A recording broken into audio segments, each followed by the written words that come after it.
श्रोतों को संध्या का नमस्कार और हाथ जोड़कर प्रणाम। आज मैं बात करूंगा महान संत गुरु रविदास महाराज जी का जीवन चमत्कारों और अलौकिक घटनाओं से भरा हुआ है।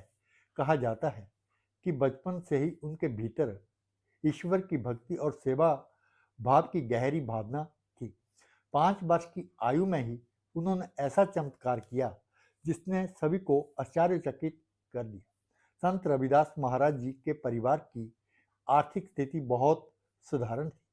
उनके पिता एक जूते बनाने का काम करते थे और रविदास जी भी उनके साथ उनके काम में हाथ बटाते थे। एक दिन जब रविदास अपने पिता की दुकान पर थे, तभी वहां से एक साधु गुजरा। साधु बहुत भूखा और प्यासा था, लेकिन उसके पास भोजन और जल को पैसे नहीं थे। जब रविदास जी ने साधु की हालत देखी तो उनके दिल में दया जागी। उन्होंने बिना किसी हिचकिचाहट से साधु को भोजन कराया और पानी दिया।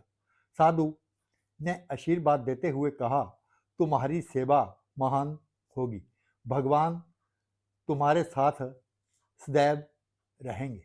इस घटना के कुछ समय बाद गांव के लोग इस बात से आश्चर्यचकित हो गए कि साधारण परिवार का ये बालक 5 साल की आयु में ही अपने भीतर अद्भुत आध्यात्मिक शक्तियों का विकास कर चुका है।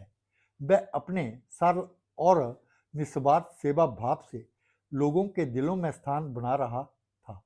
गांव में हर ओर ये चर्चा थी कि रविदास जी के भीतर की ईश्वर की विशेष कृपा है और उन्होंने इस छोटी सी उम्र में ही जो सेवा भाव और करुणा दिखाई, वह सामान्य मानव के लिए संभव नहीं थी।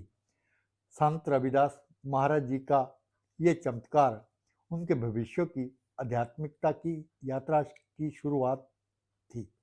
उनके जीवन का ये प्रसंग हमें सिखाता है कि सेवा, करुणा और ईश्वर के रास्ते पर चलने से ही सच्ची संतता प्राप्त होती है। दोस्तों, वीडियो देखने के लिए धन्यवाद।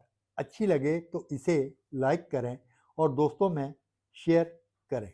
अगर अभी आप मेरे चैनल में नए हैं तो इसे सब्सक्राइब करना ना भूलें। कल सुबह 5 बजे फिर मिलूंगा ऐसे ही प्रेरणादायक कहानी के साथ। तब तक जय गुरु रविदास जी महाराज, जय भीम। शुभ रात्रि दोस्तों।